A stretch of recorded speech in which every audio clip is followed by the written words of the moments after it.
Hi guys, welcome back to Shop Talk. I'm one of your hosts, Calvin from Next Gen Escape. And I'm Jax from Crazy Squirrel Game Store here in Fresno. Debatably, the other host. Debatably the other host, yeah. So we have something very unique from both of our stores. Right. You have lots of board game people, game people, card game people. Right. I have lots of escape room people. Yeah. Each of them, each of them we have discussed on a previous episode have a very interesting customer life cycle. Yeah. We can expect our escape room players to behave much, much differently than you might think of your players. When I think of Magic the Gathering, for example, you might have a player be in there for a few years and then they kind of cycle through. I know so many people who say, oh yeah, I used to play in high school, lost time, whatever it is, I'd love to get back into it. I think I meet people in the store who literally tell me, oh yeah, I get back into it now for the first time in so many years. And I think that's because Wizards of the Coast is being smart there. They're like revisiting lands from long ago. Yeah. So we see people come in. The trick is now they're doing their whole Universes Beyond stuff, where Universes Beyond is the Star Trek set that's going to come out, the Teenage Mutant Ninja Turtle that came out. So things they're licensing. So like when they did Fallout, everybody wanted the Fallout decks. When they did 40K, like those went through. TMNT, not as strong, but we saw people who weren't Magic players coming in and come back into that. For the first time in a long time because there's finally an IP that speaks to them. Right. It's the nostalgia appeal, whatever it ends up being. Yeah, so we know that like new customer acquisition is the most expensive customer acquisition, right? Trying to get somebody who's not heard of your store to come in. So that's why we focus on like bring a friend and do things like that.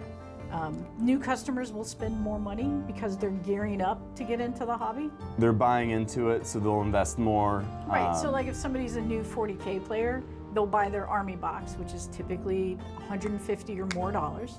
They'll buy the paints for that army box. They'll buy the primer for that. They'll buy the tools. So they're investing a ton of money right up front.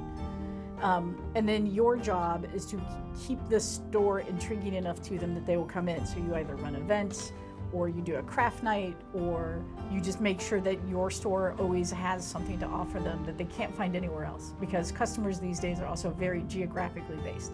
If they have a closer store, they're going to go to the closer store.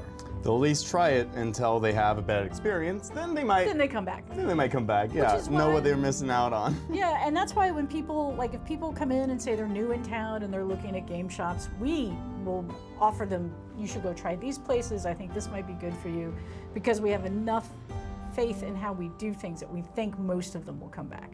And if they choose not to come back, that's fine. So, but it took a while. That's the way it goes. Yeah, you can't cry over every customer that gets converted elsewise, and it's nothing personal. It could literally be, hey, you guys are 15 minutes away versus 5 minutes away, and I have kids and I can't afford to be away for too long, whatever, and I don't know, right? Yeah. But that's like, those are people that are retail shopping. What is the customer like for an escape room? Yeah, I'm still trying to figure that out exactly. And that's always our job, right? Yeah, but that's the big question, because if we get accurate ideas on the life cycle, then we can better predict, better project, and better act and plan. Right. Which is always a great idea that I don't normally follow through with. But I think the idea for us is that our customer life cycle is very dependent on the first reason why you came in. Okay. And it's normally always because of a birthday now. Oh, it used to be sense. that we had lots of date nights and friends going out when we were over by Fresno State. I think that made a whole lot of sense. Now that we're closer to River Park, there's a more retail focus. There's more date night options, such as the movie theaters. Right. And all the other restaurants that are nearby. So we still get lots of date nights to come through. Being in North Fresno, we are now in North Fresno pricing. So we went from $30 when we opened up to about $33 when we closed up at our first location, to now $40 per person at our new location. And it is a big, remarkable jump up, but what that means is that when birthdays come through, we have the resources to make sure that they have the best time available. Exactly. And they have amazing times of birthdays. And normally when someone has a great time of the birthday, it's very easy for that to become a tradition. in the group Oh, yeah. or in the social meta of hierarchy or whatever of either that person will want to continually go back to an escape room, or somebody else in the group has a birthday coming up and they want to either do it for themselves, or they know how good a place is that they treat someone else to do the escape room. So now, my question about that is, it's got to be expensive to develop a room, right? How long do you keep a room running before you have to decide we need to change this up to something else? We have not hit that yet. Oh, So wow. we have not had to replace a room because we felt like it was time to recycle it through, or there was a downturn. That's probably the number one crux that most people think that escape rooms go through. Yeah. Is that since you can only do a game one time, it's going to for most lose of them. value as time goes by. Yeah. But we have such a huge market with tourism of one-time customers popping in and leaving. It's more about making sure that we just have the best, most engaging games possible. And people that play the engaging game will tell, hey, I played Caves of Canine, I played the Vampire Yeah. Crypt, and that was so cool, you should go do that game. And then, so that one game gets more value. They might go and do the other games, but they can't really vouch that, hey, I know Right, that the right. Bloated Toad is great. That's So- cool. Like, I hadn't thought about that. And I know that you guys run a special room where you can play it multiple times. Yeah, and that's the Bloated Toad, and that's what Kiara, that's what super producer Kiara and I were talking. We're talking about as we're coming in. We actually had a group for the third time now. They're playing the Bloated Toad Escape Room. That's awesome. Our high score based game. It is genuinely awesome to see that come around.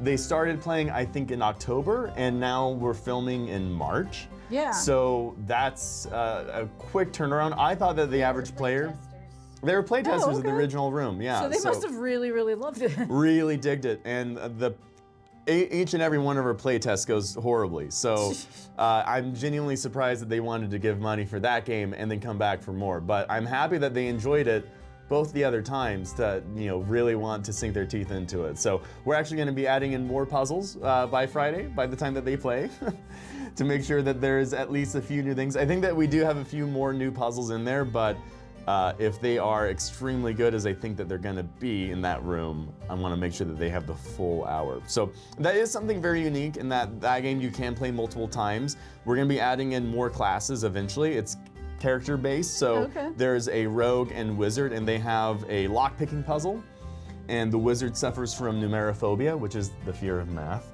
So for the right players, those two are great. There's 6 more that we want to add in there, but we have so much else going on that we had to prioritize getting our final room open, Yeah. more so than making the replayable game more replayable. It already is replayable, but it's But not it is, exactly yeah. where I want it to be to call it done. It's good enough to be an awesome game experience already, though. And it's always a trick when you're in business to understand like when you need to just finish a project and when you can move on to something new. Because there's always, like, nothing is ever perfectly done, right? No.